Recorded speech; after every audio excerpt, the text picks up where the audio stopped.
This is Platemark. My name is Ann Shafer, and I am your host. You found us at Series 3 of Platemark, in which I interview the wonderful people who occupy the print ecosystem. Today's guest is Ruth Lingen, whose name you've probably heard in other episodes. She was part of the team at Pace Editions when Bill Hall and Julia DeMario were there. She's now running a press called Line Press Limited alongside Nina Dine, and they're doing just about everything from woodcuts relief to etching intaglio to lithograph to digital. The only thing they don't do is screen print. She's hilarious and a wonderful storyteller. I think you'll enjoy her. So buckle up and give it a listen. My positionality before I start, it's only right to make it clear. I identify as a cis-het white woman, and I use the pronouns she, her. I record Platemark in Baltimore, Maryland, the land of the Piscataway Conoy people. Any images that we talk about during our conversation will be available over on platemarkpodcast.com in the show notes.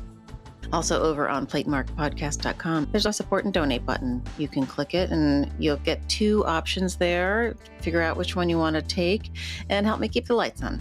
I think that's it. Let's buckle up and get rolling.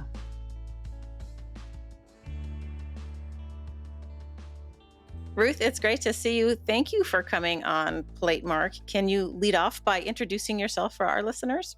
Absolutely. Thank you for having me. I have been a printmaker, paper maker, pretty much my entire life. I studied that stuff in college and grad school, and then have set off to worked in a lot of different studios, a lot of different projects. I really enjoy it. I think I really found my calling with it, and continue to print to this day.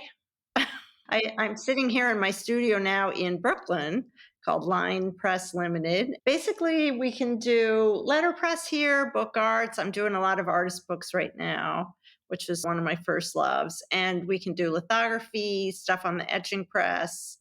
Everything but screen, maybe? Yeah, no screen printing. And, we have done some types of very basic sort of intaglio printing, but nothing like, say, a printer like Julia DeMario does. Right. Well, she says you're the relief guru. Oh, yeah. Well, that's very nice of her. Yeah, I love doing woodcuts. I love that juicy ink and just love lino cuts and all kinds of anything, especially things you can print on the Vandercook or even on the letterpress. Doing a lot of woodcut printing right now for an artist book. Oh, cool. Yeah. As I've been talking to people, many of them have invoked your name. And so I thought, okay, it's time to talk to Ruth. Yay. Great. Thank you. Well, when you stick to one thing for long enough, You get a rep. Yes, you certainly do. Yeah. And I have worked with a lot of great printers. I've been lucky that way. A lot it of sure great seems printers. like it. Yeah.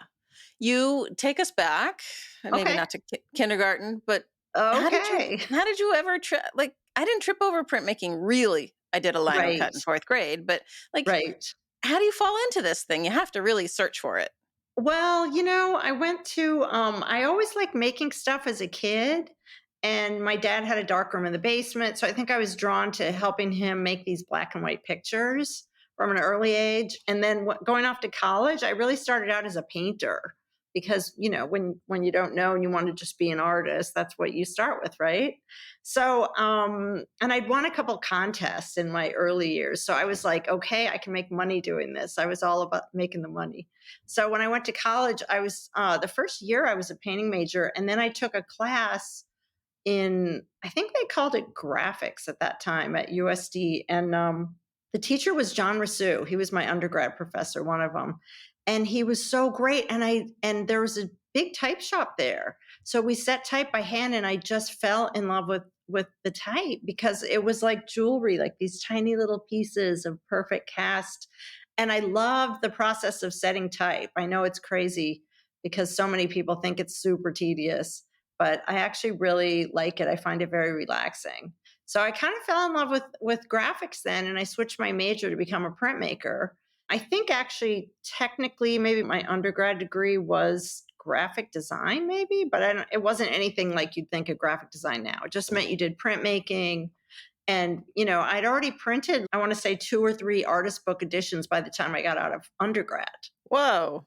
Yeah, because John Rousseau was really an inspiring teacher. And the year I graduated, he moved, I think, off to Arizona. Also, I had another great professor, undergrad, Lloyd Menard, and he taught all the different printmaking process in one room, like etching, litho, woodcut, everything. And that was my first intro to collaborative printmaking, but you wouldn't really think of it like that back then. He brought an artist in, and they would come into the print shop, and you had to drop everything for the full week they were there. You had to be there 9 to 5 and 9 to 9 if you had to. And you did an edition. And Sydney Shavitz was one of the people, and Claire Romano came. And those are the two artists that were in it the year I did it.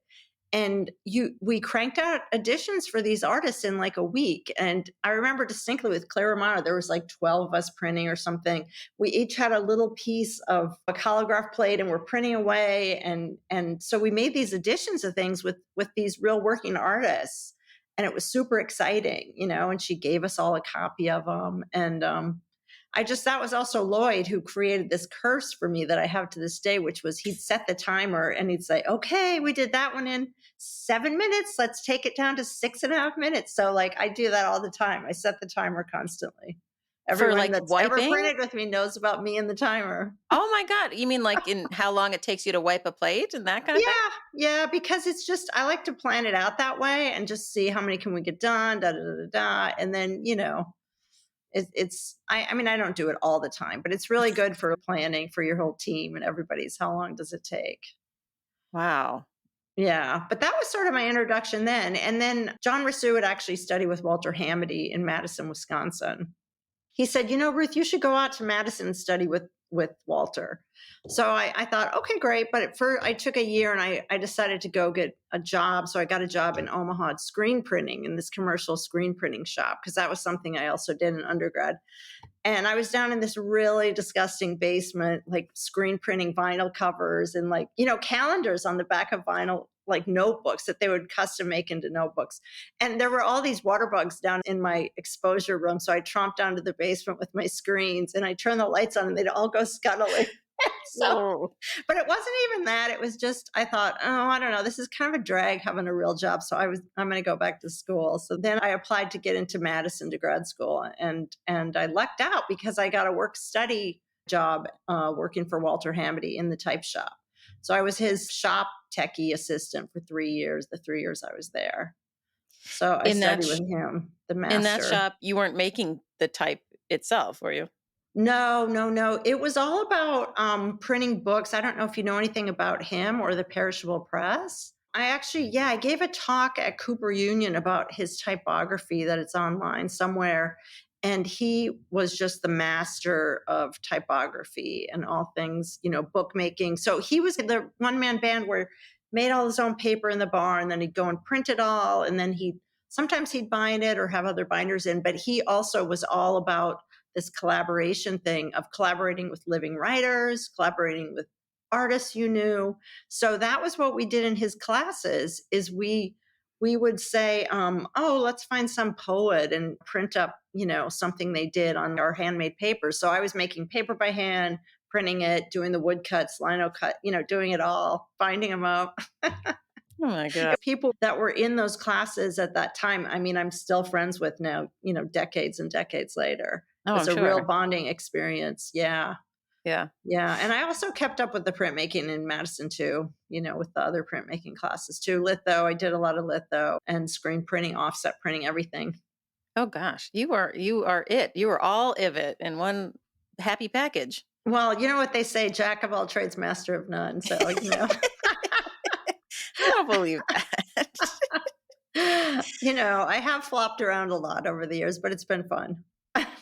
Well, but you seem to be a person like me who likes variety, Yes, I do. And I like to find the exact right technique for everything and just figure the project out. Like that's really my favorite thing is figuring things out in the right way.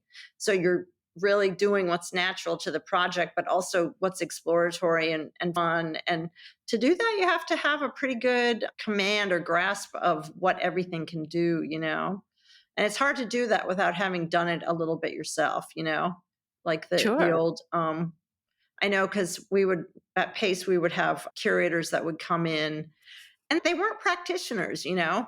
It's one thing to look at it on a piece of paper. It's another thing to actually like tough it out through, making your first dry point or some horrible thing like that, and actually figure out what's happening.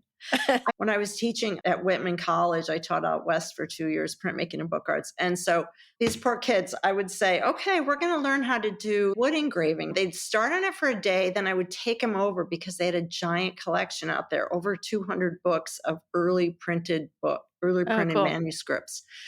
So I'd pull out these wood engravings, from like 1650, but they'd had a taste of it already. And then it's like their minds were blown because they could really understand what they were seeing and the skill and the time that it took to do these things. All right. Yeah, I've had conversations with a lot of people about the fact that, when you're a curator, you don't ever have to have made the thing that you are the scholar of, which is Yeah. so Yes. counterintuitive, and how that idea of knowing exactly how difficult it is to engrave in copper, like, would Exactly. change everything. And Yes. these are people who are already in, you know, and it would just make it that Yes. much more full. Yeah. Yes, exactly. Yeah. Exactly. Well, printmaking is one of those things, it's so deep, and the history of printing just runs parallel to the history of the spread of knowledge. I mean, when you get into like letterpress book arts part and all early image making, I mean, it's so fascinating to me. There's just so many realms of it. And I love it. It's so fascinating. Yeah, it is for sure. We were visiting when I was back in the day, when I was a member of the Print Council of America. Oh, I love back in the day. Back in the day, we had one of our annual conferences was in Los Angeles, and we went to see San Francisco, and we went to see Arian Press. Oh, And yes. yeah, and did he actually make type for us, or he was just showing us how they make type, because they have all Yeah. those machines, and hardly Yes. anybody does it anymore. And it was Yes. fascinating. Yes. Yes, it is. It's really fascinating. Yeah. Yeah. I've always loved letter forms. My mom was an artist and dabbled in graphic design, and she had books of letter, fonts and Yeah. typefaces or whatever. And I just would pour through these books and the different shapes and the various ways you can make an A, because my name is Ann, and I'd be like Yeah. drawing A's all the time. And Idea of designing your own font and pouring the lead and making no, that'd be so cool. yes. Yeah. Yes, there's just endless ways you can go about being involved in that part of it all. You love every aspect, but do you have a favorite? Is bookmaking your thing at the moment? Yes, kind of, because it encapsulates everything. I'm doing some projects now where I'm making the paper, setting the type, doing all the typography, and I love that. That part of it, and then all the letterpress printing. Then, of course, in the classic style of sort of livre d'artiste kind of things, you make a lot of images for that too. So that's where all these different kinds of printmaking come in. You can do litho, woodcut. I'm doing all kinds of stuff, even some digital printing for some projects now. So yeah, I've got a couple big projects, like 3 or 4 big projects happening now in the book arts realm. And just, other print stuff too. But I like really bizarre, weird, tight, like typesetting stuff too. What do you mean by that? Setting things in composed forms. I did this project a few years ago, and I'm trying to get the second volume done, but I found a book on the mechanics of newspaper printing. And I've always loved newspapers, of course, who doesn't like the printed thing. And so I thought, oh, I'm going to print my own newspaper, which means setting type by hand on a 12 pica line with no spacing at the end. And you have literally one point between the type and the rule, and then I mean, it's crazy. And so I thought, oh, this will be really fun to make some newspapers like that. Well, years later, I'm still trying to chug out like the second one, but it was really gratifying to figure the whole thing out, and just like a real typography challenge, like it would have been done every day back in the day. These things would have just been churned out, but those skills are kind of, I mean, I wouldn't say they're lost with letterpress, but they're getting there because so many people go the polymer way, and there's not really like hand composition. But one of my early jobs in New York, I worked at Bound and Company Stationers. I don't know if you've ever heard of it. No. It was when I first moved to New York, one of my odd jobs, because I had to, make money and stuff. And it was really at that time, Barbara Henry was my boss then. and it was part of the South Street Seaport Museum, and they had a big patron, and I can't remember his name right now, but he really helped them be able to do these projects that really promoted the seaport and the history of letterpress printing. So I want to say I made minimum wage at that time, which I think was $7.50 an hour, but it was a museum job. And so I would get these great things like, oh, just print like a little pamphlet about the Statue of Liberty and just make it really nice. And I loved the job actually. And I worked there for about a year. And actually, it was during the centennial of the Brooklyn Bridge, which I think was 1986. So that's when I worked there. And I did print a small book edition and lots of ephemera stuff. But that is when I really learned how to, print letterpress stuff and complicated, 3 or 4 color forms where you're setting up all the type, for 3 colors and mixing things all, intertwining them. This is the problem with prints and everything else that a print alludes to. There's not enough words to describe everything. But in Yes. Lancaster, Pennsylvania, every year there's a printers fair, and Yes. all the guys with their linotypes and jigs and rigs. Yes. Yeah. We Yes. went this year. It was really, I was like, this is a Oh, you whole different world. did? Yeah. Oh, yeah, one of my summer print job I tried to get print jobs in the summer once I decided, I really liked it, and I got a job in Chicago for one summer printing signage and stuff, but they had a linotype in the basement, and the guy that ran it let me run it one day. So that was like super exciting. I got to sit down and punch out a couple lines on a linotype. Oh my God. The book art seemed to be the way you bridge that end and the fine art, Yeah. quote unquote, print. And Yes. then I feel like there's not that many of you that have gone all the way over to newspaper production, Yes. linotyping. You're a unicorn, Ruth.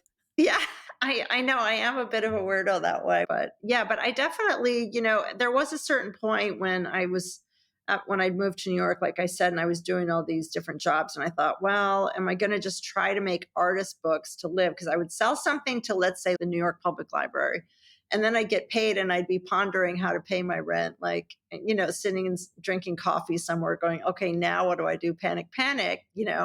So that's when I started thinking I'm going to have to get a real job. And then I got the job at Bound, and then I had to leave because I couldn't live on that little money, sadly. But yeah, and I did other odds and ends, and until I got the job at Pace, and that's a whole story in and of itself too.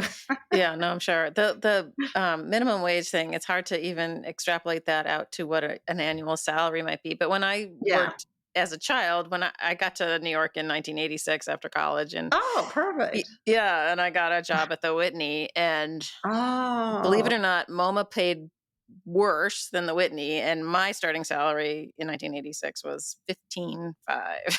really? Wow. So you were making the big bucks. I mean, I don't know how we did it. No, but I do feel like I feel bad for people now because I would find these apartments and you just go deep out to live near the BQE, but you could find cheap apartments then if you were willing to slog 20 minutes to your closest train. And I don't know where if that even exists anymore for how deep in Queens you have to go, but you could do it. You had to put your mind to it, but it was doable then, and Yeah. Yeah, more doable than now. I grew up right outside of New York in Connecticut, and I ended up paying more out of my salary for safety in my own mind. Like we Right. moved to Brooklyn for a hot second, a roommate and me, to Yeah. Fort Greene, which was on Oh, the up that and was up, and and we dicey. yeah, and she got mugged 3 weeks after we moved there, and I Oh, got mugged no. with both of us together 6 weeks after we moved there, and Oh, we no. promptly hightailed it back to the West Side, sharing a bedroom, which was miserable. Yeah, I mean, the '80s in New York were no joke, Yeah. They were. Yeah, because I was counting up the other day the number of times I've moved my personal print shop around, and I think it's been 9 in the city. Mm. I definitely had a studio in what's now very groovy Williamsburg, but at that time it was so dicey at night, heavy drug dealers and stuff, and you literally look to the corner and run toward the subway. Ugh. You know what I mean? It was very I dicey. absolutely do. Yeah. And we could only afford those kind of greasy, dumpy, studio spaces. So Right. the rite of passage. So you have to tell us the pace story since we've had Julia and Bill Hall on, Oh, and they were part of the three-legged stool, as we like to yes, the say. three-legged stool. Well, the way it all started was with Joe Wilfer. I was in Madison studying with Walter Hamady, so I was his shop tech. He went on sabbatical for, I think it was the second year I was there for the spring semester. And this guy named Joe Wilfer came in to teach for him for the semester. So I was automatically his assistant. And as Joe told the story to everybody for years after, he'd say, yeah, and here's my assistant. She comes up to me and she says, hi, I'm Ruth, and I'm going skiing tomorrow. So here's the keys, and I'll see you in 2 weeks. That was the first week, 2 weeks of class. He loved to harass me about that. I said, I don't remember it that way, but okay. But yeah, so he showed up and he was just so inspiring and amazing. And at that time, he had started working on these giant Chuck Close paper things in New York. Oh. And he showed them to our class, and I was just so blown away by them, you know?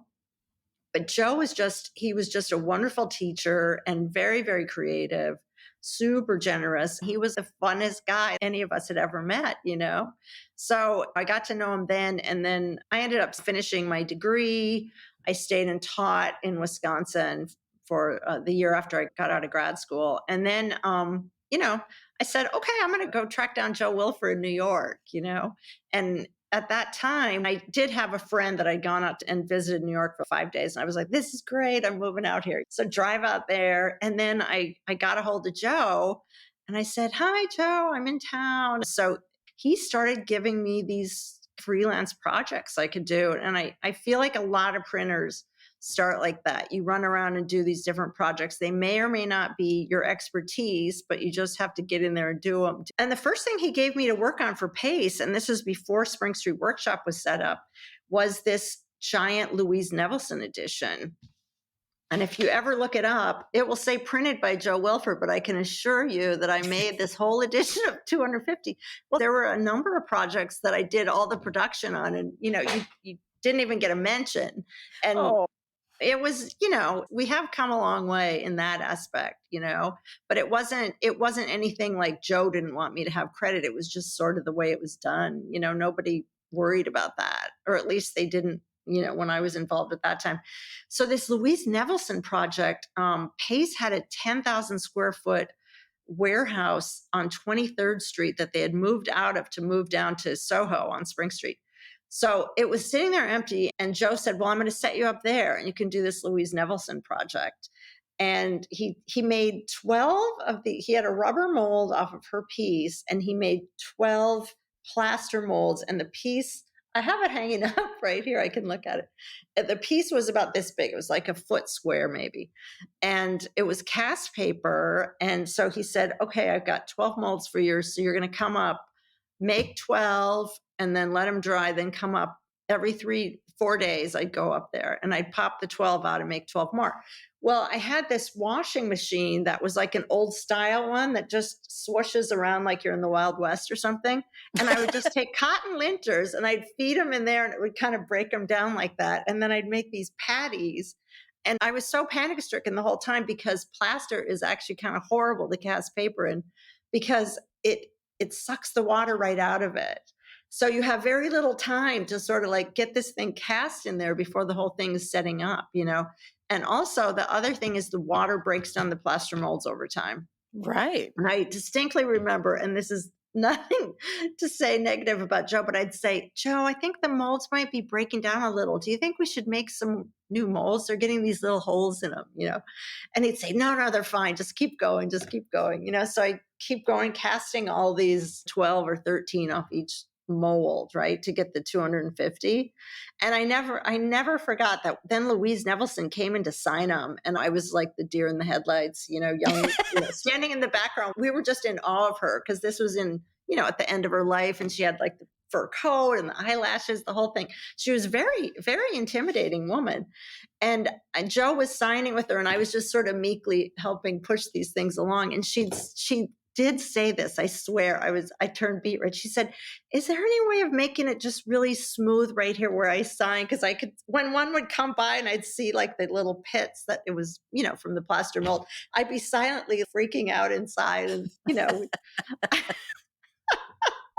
And Joe would say, "It's fine. It's printing," But Now you would probably make those molds in not plaster, in maybe rubber, silicone or yes, in something? rubber, yes, or silicone or Yeah. something, yeah. Oh, No, but back golly. then it was sort of the Wild West. And then besides that project, Joe would hooked me up with a number of different artists in Soho that I would go around, and I'd go to their studio and help them make cast paper, like Suzanne Anchor. I did a number of things for her, and she's now the head of SVA, and a couple other people in Soho. You would just go around and try to cobble together enough money for your rent and stuff. And then when I was working at Bound, I worked there 4 days a week. So every Friday I would go visit Joe, and he was starting to set up the Spring Street workshop and was working on these Julian Schnabel, these giant prints for Pace. They were screen printed maps that then so he was having meetings with him and saying, like, I proposed to Richard Solomon, the head of Pace, that we should set up our own print shop. So he was looking for spaces.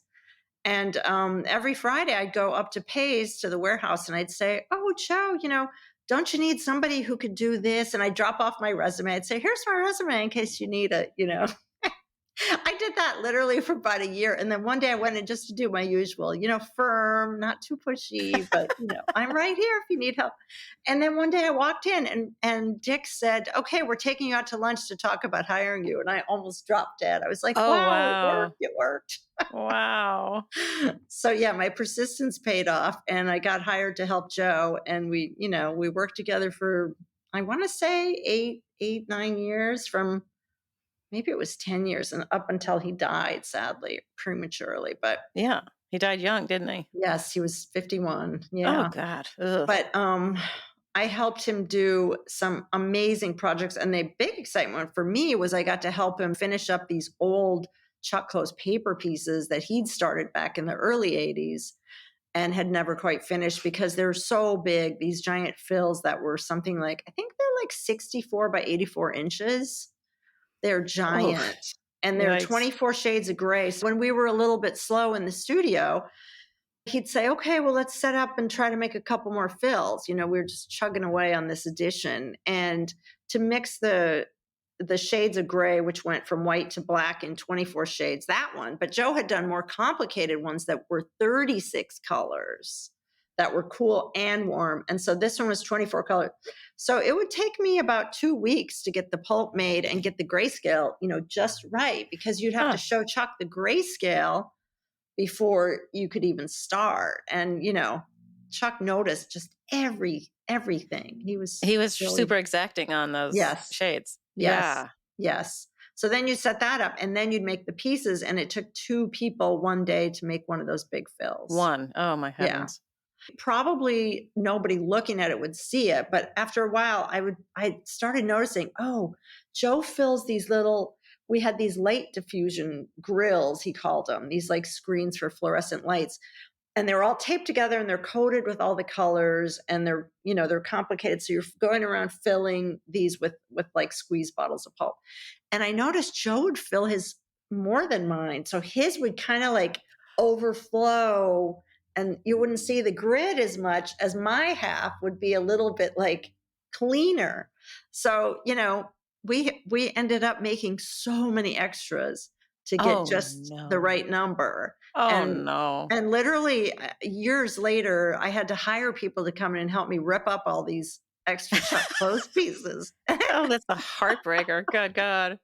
I was glad to see them get ripped up. Yeah, Trust right. me, I was. Did Chuck like the visible grid, or did he like the overflowing aspect of Joe's method? Well, he didn't, he liked it sort of in the middle. He didn't like it looking super perfectly clean and neat like a robot, but he didn't like it overly messy either.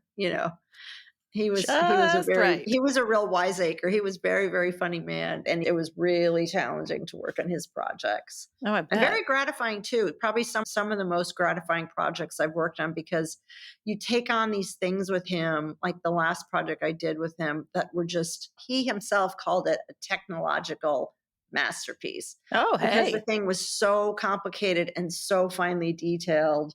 Yeah, and it took 13 rounds of proofs to get the BAT on that one. So Was that it's more it's paper pulp or was yeah, it the that was spit bite? Roy. That was Oh, okay. that was Roy. That And it was is really, beautiful. yeah. It's an amazing piece, actually. Yeah.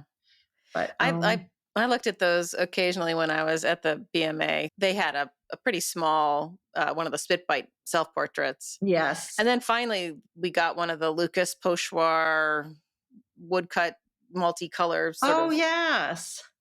as a gift from somebody. So we finally got one that was of a size that you Oh, wanted on the wall. But oh, nice. I looked at the pulp ones. I was like, "Oh, that'd be nice."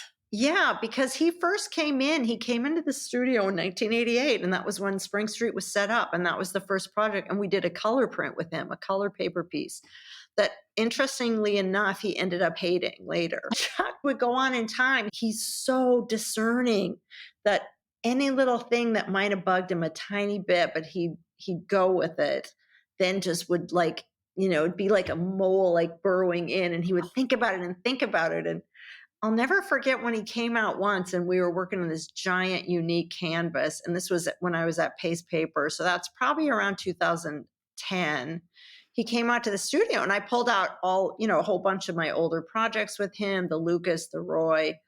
And, I'm feeling all good, like, wow, these look great. They're very photogenic pieces, right? And complicated. I'm thinking, wow, this is amazing. I did 50 of these giant Lucases, blah, blah, blah. And he comes out, he looks at it for a while and he said, boy, I sure let you get away with murder, didn't I? But he was very, very funny. So, he had done a print with Aldo Cromley. He did a print of Arnie Glemscher, who's the head of Pace Gallery. I feel like Chuck would decide early on if he liked the thing, like a third of the way Mhm. in. And then he'd kind of moan and he'd keep going on it. And I did do a reject dud print with Chuck that we ended up ripping up the whole edition. But this Arnie print was with Aldo. He finished it, signed the edition. A couple years later, he was thinking about it. He's like, I really don't like that print. He's like, Ruth, I know you have keys to get into the eighth floor. I want you to go in at night and I want you to go in the drawers and rip those up for me. I don't want those out there. He's like, I hate that print now.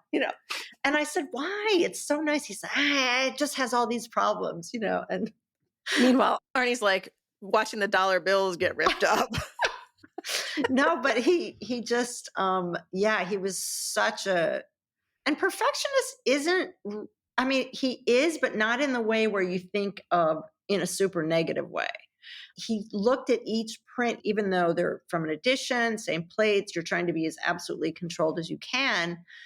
He started doing this thing with me during the self-portrait reduction lino blocks where he'd say, okay, I'm going to want you to lay out all the prints on the floor so I can pick out the ones I like the best as my artist proofs. And I'll never forget, this was after Joe had died. And so it must have been, actually, it was this small paper self-portrait. I remember now. And I had to lay them all out. And my heart was racing because I thought, oh my God, he's going to see that, if anyone can see these tiny, tiny differences of color or application, I was like, and I was really, really scared and nervous about it. I mean, who wants to lay their whole edition out like that? Right. I said, okay. So I went through this whole crisis. Okay, this is it. It's been a great run, but this is it for me, So Chuck came in and he'd say, okay, I want that one. I want that one. He would point to all these different ones. And I'd say, well, why that one? He'd say, I don't know. I just like it, and yeah. It was really stressful, but kind of exciting too at the same time. That's funny. In my conversation with Julia DeMario, she talked about having Aldo come through and separate the piles of good, bad, Oh, and her just going into the stairwell and crying. yeah. Well, that's interesting because I witnessed that once because I worked in Spring Street. So right down the hall was Aldo's shop. So I'd see Aldo leave because they'd walk by. He always had some famous person coming to pick him up, like Jasper Johns or something. Then I'd go in and when they were auditioning and they were all stressed out, I'd go in at the end of the day and say, hey, you want a beer or something? I remember I walked in once and Julia was almost to the point of tears and she was showing me these piles of prints and they all had tissues in between that would say too yellow or too red or something in French. And so, I said, I'm going to pull these out. So I would go in and pull the tissues out for her. Oh my God. Because, I mean, we'd never seen anything like this. Alto would curate the paper before he started, you know? Oh, Like, if there was a really? tiny speck in the Hahnemule, like, he half the Hahnemule didn't even pass through to get printed. Oh, I'd never thought of that. Oh, my Yeah. heavens. No, absolutely. No, I know, and I'd go in there and I would just be like, "Whoa," I'm staying over here because Joe and I were a little more loosey goose, and we like to have fun and stuff. We could hunker down and print too, but it was a different kind of dynamic than Aldo's sort of technique, which was very, very, very, like, I don't know if tight's the right word, but Pristine, really. pristine, exactly. They look like they're untouched by human hands. Yeah. Yes. Yeah, it was Which always is kind of amazing. good and bad, like, It is, you end up being very fascinated by them, and I do have this beautiful Ed Ruscha print from that time, and I did buy some Ed Ruscha prints that Aldo did at that time with paste, and I love them. But I witnessed the agony of getting them to that state for those guys, for Julie and Bill and Kathy. right.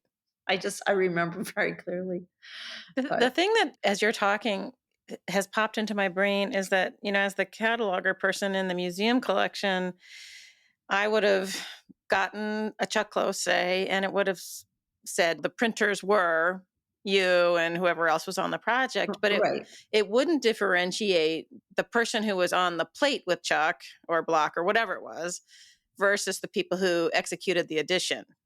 Right. So Julia was telling me that she had printed all of these Jennifer Bartlett's, Yes. and I had Yes. understood that Aldo was involved, but he was just on the plate part, not on the printing part. It's true, and we struggled with that all the years of how to verbalize that. What happens is, to me, it was always really surprising how you could make a very clear doc sheet, and even once on this Francesco Clementi just pop up a random person. It was this letterpress print, this 3-color letterpress, like a photo magnesium thing. I would write my notes very tiny in the corner. And I went to the show at the Guggenheim of his, and there was that print. And I said, "Oh my God, that's one of those proofs I did." And I just looked in the corner and I could see my little notes still up there in tiny, tiny 6-point type. And they had it listed there as like a litho or something that it wasn't. So it's so interesting how documentation sheets, I don't know how that happens, but I've seen it lots of times. It's like the telephone game. Yes. Even when I look at prints online, I'll be like, "No, that's not what that is." It's One of the things that happens that we've talked about on other episodes is that when you receive something like Lucas in, its beautiful frame from the collector down the road, the doc sheet doesn't come with. And when you're yes, cataloging, you've been yes, trained, or I've been not paying attention to contemporary. I've been in the history part, and it's up to you to figure out what it is. So it never would yes. have occurred to me to call you and say, "Hey, Ruth, how did you Right. make this thing?"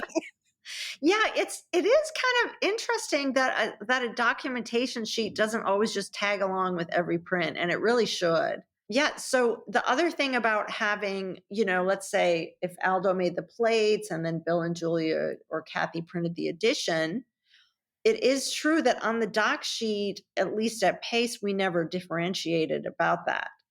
And, you know, I went through a whole thing with how to credit interns. And I know Joe's style when I worked with him is it doesn't hurt to be generous. You want to be generous, spread the wealth. So I knew from those early days of mine where I got zero credit for these giant, giant projects. The biggest one being this project called Soft and Fluffy Gears by Alan Shields. That was 12 prints that ended up going out to Tandem and being printed and put together out there. But I made every single one of those paper elements for that. And it was something like 10 weeks of paper making for me. It seemed weird to say, okay, the primary printers are doing this, and then somebody comes in and they help like tear down paper or something. So I started saying, okay, if you're really critical to the project, like the project can't function without you, you're going to be the primary people that are listed. If you assisted in some way, then I would say, I think sometimes I was saying interns if they were really interns. And sometimes I'd say with assistance by, meaning, they're not one of the primary people. So that's kind of how I do it now. I think Because that makes sense. And one could argue that in the museum situation, in any case, that it's so rare that one is able to include any of that information on a wall label. Yes, The yes, publisher doesn't even get listed most of the time. And the yes, rule at the Baltimore Museum was that unless it was a actually print focused show, yes. none of that stuff, because it was too much for the consumer to take in. But Right, credit should be given where credit is due in the cataloging. right. Yeah, Yeah. I don't Yeah, know. it is perplexing because I remember Chuck had a big show at MoMA and it was in the 90s, I think late 90s. And we were all excited about going because there were a lot of prints in there. And he had wanted to credit all the printers on the labels and MoMA kept coming back and taking our names off. And honestly, I can't remember if we made it in or not, but we were just so excited to I to be. know. Well, you probably didn't, honestly, knowing Yeah, that's MoMA. that's always, yeah. Yeah. But Yeah, it's weird. I don't know. It's not quite right. But you know what the good no. news is about Platemark is that you guys are all gonna be rock stars. Yay. And Love then it. everyone's Love gonna say, it. "Oh my god, we have to credit Ruth, Kathy, and Julia." Yeah, absolutely, Yeah, absolutely. Kathy's my next mark. I'm gonna have to talk to her too. Oh, good. Oh, good. She'll be very fun and informative. Oh, I'm sure. Yeah. Bill was telling us some of his, favorite projects, most challenging, disaster Oh. projects. Got any of those? Oh, yeah, absolutely. In fact, I was thinking I'd start with some of the funniest Prince stories. Of One of them course. is Jim Dine. Okay, so Jim Dine, I started working with him in 1991. He came into Spring Street Workshop to work with Joe, and that was sort of that was a big intent of Dick Solomon's was to set up Aldo with a spot in New York and lure Jim in. So then Jim came in. I don't really remember or I don't how it transpired that he'd come to Spring Street, but he was going to come and work with Joe and us. And we were really nervous. Jim's a very intimidating guy. And we didn't know him at all. And he would race into the shop and he'd carve some blocks with, really quickly. And he'd say, okay, this blue, this red, this green. I'll be back tomorrow to see him. And we'd be panic stricken and just printing as fast as we could. And we did 3 months of printing with him the entire summer. And I don't think we spoke, 10 sentences to him altogether. We just got the work done and then we put all the proofs up. And I want to say it was about 7 or 8 or 9, big sized editions too.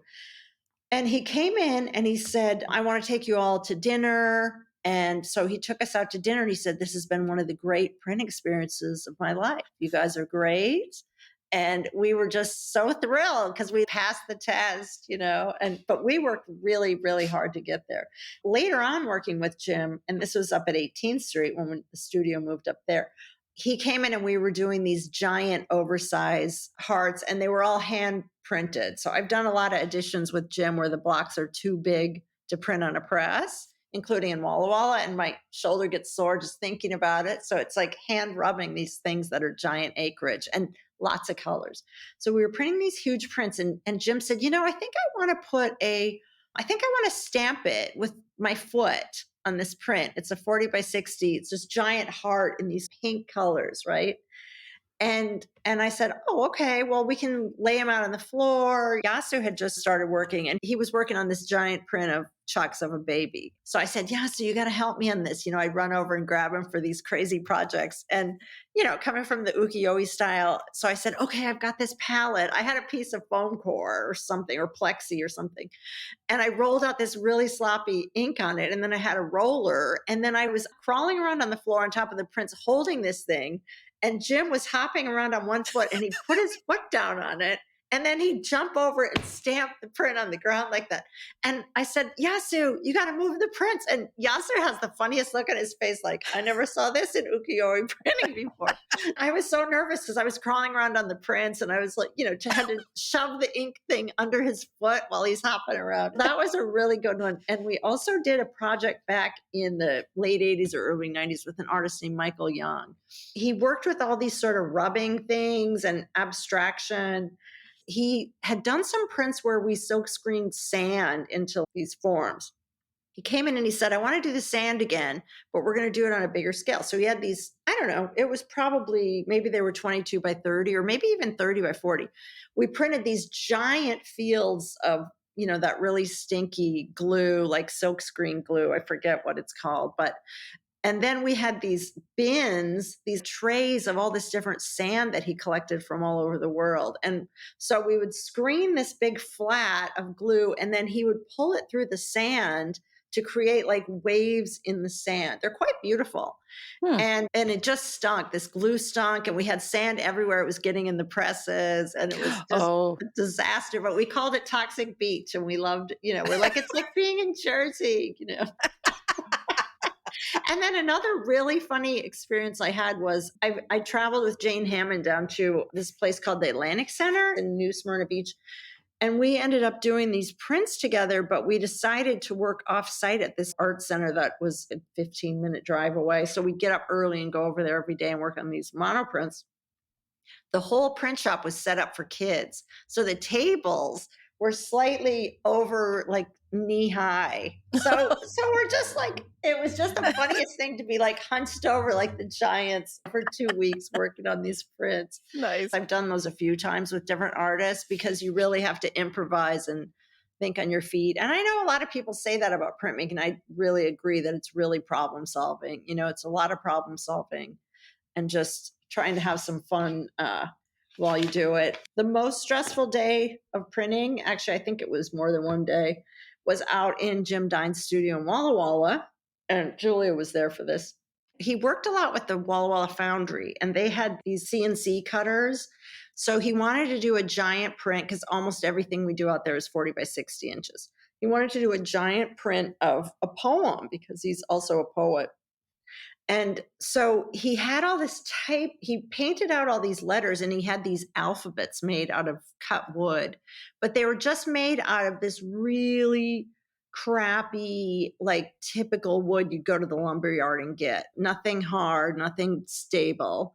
So these letters were really spindly. They're about 2 inches high, maybe, and the stems of them are half an inch wide, and they're spindly with serifs. So it's all the letters of the alphabet, right? So he cut it out. He cut this poem out of like a 40 by 60 piece of wood.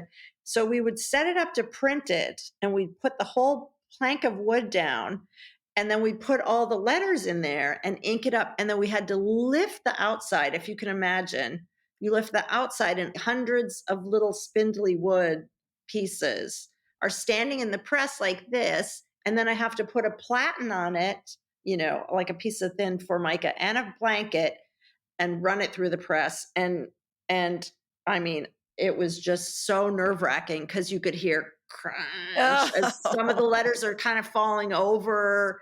It was the pits. I got to tell you, it was so stressful. You just didn't know what was going to happen. Printing freestanding objects that are higher than really that press, when you get up to a certain height, it has to actually hit the object before the roller goes up to that height, Oh. So I don't think we had roller bearers. So we would just, it was so stressful. We made it through it, but it was a day I never want to have to repeat. But Jim loves accident. Yes, he loves accidents, but that would have been the kind of accident that where you'd hear crunching sounds in the press, and there's nothing worse than that. I mean, the press is going to win over the wood type in that case, but still, Right. Yeah, let's see. Oh, some favorite projects of Jim's I jotted down because I have done so many editions with Jim. He did a print called The Felt Skull, and he had been in the paper mill. And I know from being in paper mills so much and working in paper mills, artists really love the felts. Like we call it a blanket in etching or relief printing, but we call it a felt in paper making. And they get these ghosts of all the other projects that are on them. And so Jim had seen these really nice paper making felts that were Joe's, these beautiful orange ones. And he said, I want to do an edition on those. I can't remember when this was, but it was early on. And we couldn't say no. But then I was like, oh no, he's going to use all our nice paper making felts up, and now we won't have any left. And I remember I started to hide all the felts because like, we're not going to have any felts up. But it's actually a very beautiful print. It's a woodcut of a skull on these sort of raggedy, rusty orange felts. And those are fantastic. And of course, the ones from the early year, 1991, Love and Grief is a really nice one. He had made these with these butcher blocks.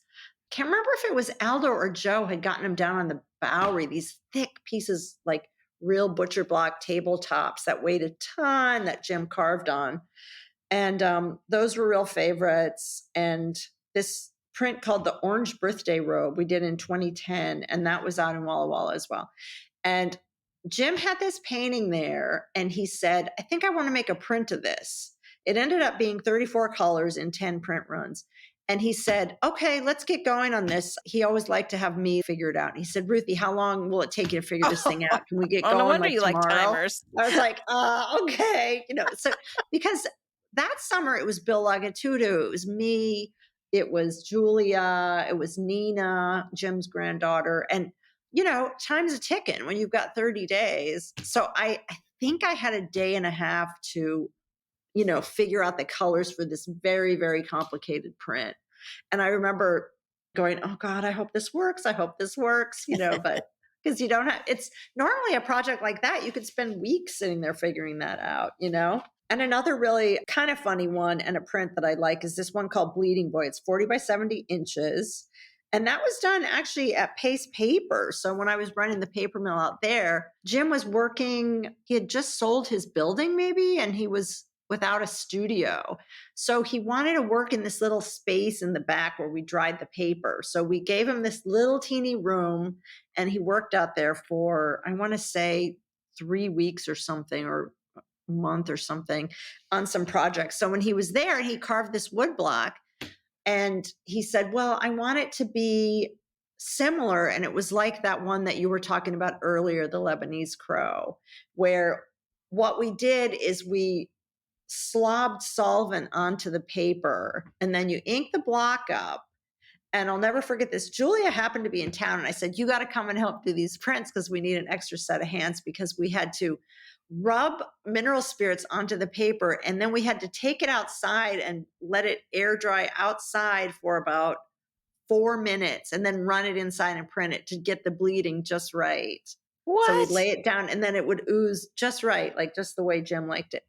And it was really cold out too. I remember it was like 40 degrees. So we'd run the prints outside one at a time, run them back in, hand print them. And it was just so interesting to have Jim figure out those kind of processes, where you do stuff like that. Wait a minute. Let's hold on. Ho, ho, ho, ho, ho. What? I've been describing the frickin' Raven on Lebanese border wrong for 15 years. Okay, so it's hand printed, not a press, not a hydraulic, to get the That one would splooge. have been printed on an etching press. The Lebanese one, but that kind of fuzzy background, Yeah. we would make this by either putting solvent on the paper on the block, and you I get always that. assumed it was on the block. I would never have thought on the paper. So this is why I'm I fascinated. can't honestly. I can't remember with Lebanese if we did it. We probably did it on the block. I'm thinking. I think we did it on the block. I think actually now I think it's kind of coming back that Jim dumped solvent on himself while we were doing those. I'm kind of remembering that because he gets very hands on. And but for a fact I know that Bleeding Boy, we had to very carefully moisten the paper with mineral spirits, air dry it outside in the cold, and then rush it in and print it. Oh Yeah. my God. Yeah. No, Jim Oh. is incredible because he's so hands-on with the processes, the grinding and all that stuff. Right. And of course, you've probably heard about the chainsaws, Yes. right? And I mean, at one point, I remember at Spring Street, Dick came upstairs and there was just wood all over because Jim had his own key to get in. He was the Oh. only artist that could come and go as he wanted. So he could just come in and grind away on the blocks whenever. So one day it was really, really messy. And Dick came up and he said, this has got to stop. Jim's got to be cleaner when he works. He's making a big mess, whatever. So he made us put up this shower curtain in the middle of the room, and it was like a tiny room with like the shower curtains around this plastic. So and Jim would cut the wood on a pallet. We had this giant sort of, it looked like a painter's pallet almost, but more sturdy. So we put his big wood blocks on there, and then we put them inside this shower curtain contraption. And he came in the next time. I said, well, I guess now you're supposed to cut your blocks inside here, And so he went in and did it. I'll never forget it. I hear this crashing around in there. And he rips open the thing. He's like, that's it. Take these down. I'm not working. So that lasted one day, but Oh my god. oh no, Jim is a master with the power tools. Yeah. Yes. Yeah. Yeah. In those days, there were machine shops, there were places to get your chainsaw sharpened. So I'll never forget Julie and I had our summer dresses on, and we had to walk the chainsaws down to somewhere in Soho to get them sharpened. And all these construction guys were like, whoa, like women with chainsaws.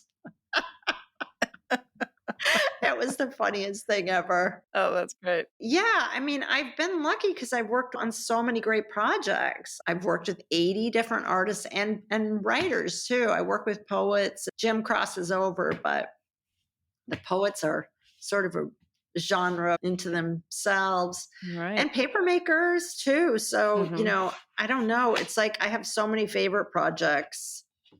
I have favorite projects by each artist, Oh, okay. so Oh gosh. All right, you need to write a book. yeah. And I did want to mention a really challenging project, and that was Robert Ryman. I would say that's like a highlight project of my printing career was working with him. He was a super nice man. The way we came about the technique, which was relief printing from all these different materials, took quite a long time, as I remember, and Bill would remember too. I want to say it took like 8 months or so of him coming in weekly and doing tests. It was amazing to watch him work and think about things. And he didn't really verbalize specific things. He would say, like, well, I kind of like this, and let's try something more in this direction. He gave you a lot of latitude for working, but also you're kind of trying to figure out how he's thinking. And it was very, very cryptic to me for a long time to figure out how to proceed because he didn't give you actual direction of do this, do that. And it kind of reminded me, I was lucky to get to work with John Chamberlain, the sculptor, at his studio down in Florida. And he was the same way. He would say, just do Oh your boy. thing and I'll respond once you've done something. It's fun. But the Ryman projects I always really liked. And they were printed on metal Oh, and they right, got right. they Yeah, got nailed directly to the wall. So right. he did a lot of handwork on them after they were done, drawing a signature, and not a lot, but he would stay sometimes after work and we would talk and he would tell me stories about, when he first moved to New York. Yeah, right. So tell us about Line Press and what you're up to now. How long have you Line had Line press? Press? Yeah. That was sort of my stepping out of the 9 to 5. This was supposed to be my segue into focusing on getting back to the artist books again. Because all the years I worked at Pace, I had my own studio and I would chug away on things. I did a lot of contract printing, job printing, letterpress, all kinds of stuff. I'm doing a whole bunch of artist books right now. I just got back from signing some haiku prints with a poet named Reginald Dwayne Batts just yesterday, actually. He's a poet and a lawyer, and he advocates for prison reform, and he's building libraries and putting them in prisons. We're working on a big artist book, and it's all made with handmade paper that I've been making that is made from sweatpants and t-shirts and socks and things that are worn by inmates that he's either working with to help get out or knows in some capacity. So it's really crazy because I've been making this paper out of sweatpants and it looks exactly and feels exactly like sweatpants. So this Oh, whole wow. book will be the story of his experiences in prison. And I think it's going to be really powerful because I've been stockpiling paper made with orange t-shirts, which you think of, sweatpants, weird socks, and just, I have about 3 different colors of stuff. Oh, So cool. that's a big project I'm doing now. And I'm actually making this crazy book of Jim Dine's right now, 2 books with Jim. One is a more straightforward poetry with images with 27 lithos and 3 long poems. Those are all plates that were made for this giant triptych that's now up at Christia Roberts called Astonishing Health and Sunshine. Oh, yeah. It's a giant project. It started with him making litho plates of botanical drawings, and they're about 6 by 9 inches. They're small. So he drew a ton of those. And I think we ended up having 64 plates like that. And they'd always wanted to put color on them. So then they have either one or most of them have 2 spit by plates that Julia made. And then they also had a dry point too that went on that. And that was always intended to be this artist book. And as we were working on it, and I was working on this very, very long poem with them, it became evident at a certain point that turning this into an artist book was going to consume, 5 years for all of us or Oh something. So gosh. then Jim sort of went a different route, and he took all the images and worked with Steidel, who's this bookmaker in Germany, and made a commercial. I mean, commercial, when I say commercial, offset printed book of it. That's really beautiful. And then we went ahead and made this giant print.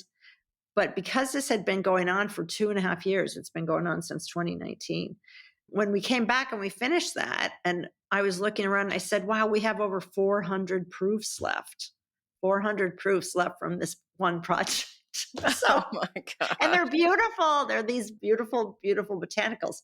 So I said to Jim, how about you let me go back and do the original Electrolyte in Blue, which is the name of the poem. Just let me do this. Just give me carte blanche, because we'd had a number of very focused sessions to try to make this book, so we already had it pretty far along, like in our minds and layouts and everything. And he said, okay. And I said, great, I'm going to just do the typography, and you're just going to get them, and they're all going to be different. So it's a small edition of 6. So I've been setting type, printing over these beautiful spit bite litho combos. And when I say I have 6, I have to print 6 perfectly, set the type, print 6 perfectly. And there's only been 2 typos in a very, very long poem. So Not I feel bad. pretty good about that. And so I literally just printed the last page a couple of days ago, and it's the book itself, when bound up, is going to be an inch and a half thick. Right. And Jim kind of threw it out one time. He said, well, it's kind of like my magnum opus. And so, I said that I call it the real opus. This is the real opus. And it's really spectacular. And it's been super fun to just pull it out, work on it here and there. It's a little bit of a back burner project, but that's something I've been working on and just really loving that to death too. Wow.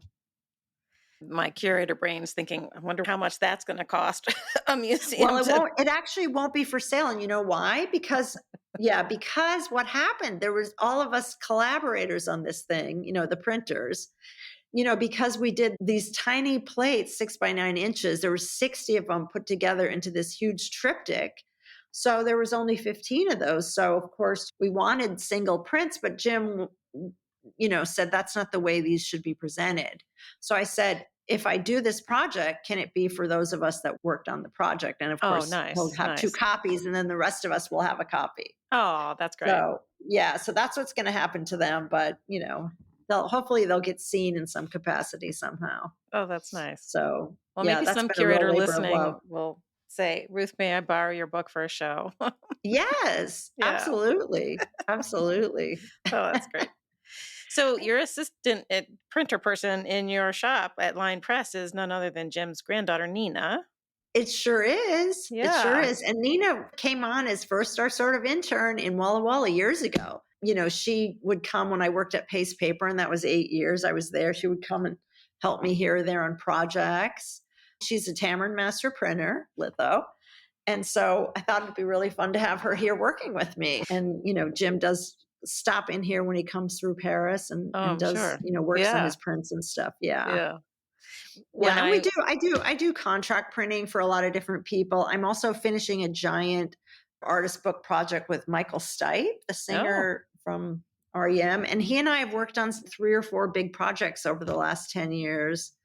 And he always calls himself a frustrated graphic designer. He studied art as well, of course, and started out in visual art, I believe. And so we've worked on a couple of book projects together, and this giant, giant project that we've just finished that's been going on a couple of years too. 34 different editions of these book objects that are all hand printed. oh, wow.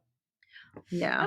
I wonder if those kinds of people who have made it in another manner as a singer or whatever, actor, do people feel like they're less legitimate somehow as artists making that transition? Well, yeah, I mean, Which is unfair, of course.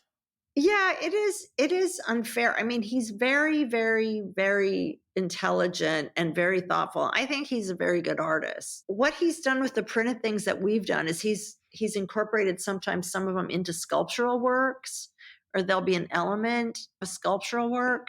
But yeah, I think sometimes people, yeah, I would say probably there's a little bit of that sort of, I don't want to say dismissive. That's not the right word, because that's not what it is. But a lot of people are also in awe too, like, wow, that's amazing. Because I think creative types, a lot of creative people just swing around music and art. I feel like I don't know a single artist or printmaker that isn't kind of heavily into music.